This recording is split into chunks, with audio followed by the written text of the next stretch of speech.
At the Capitol this morning, a group of lawmakers gathered in Lansing to outline their plans to make it easier for people in Michigan to legally carry concealed firearms. 13 Your Side's Michael Martin is in Lansing today, joins us now live with what they're proposing. Michael.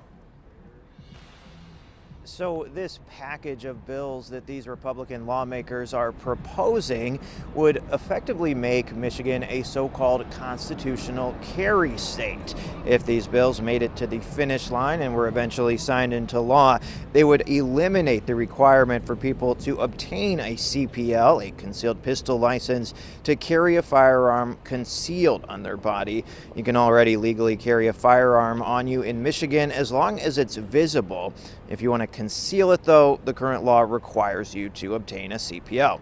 These lawmakers say the cost of applying for the license and the cost to take the safety courses required make carrying a concealed firearm financially inaccessible to many Michiganders. That the right to self-defense and the right to bear arms is the ultimate right in America. It protects your life. We are seeing more and more people carrying for personal protection. These bills will help lower crime rates, and we will just build upon the idea that this is America's first freedom.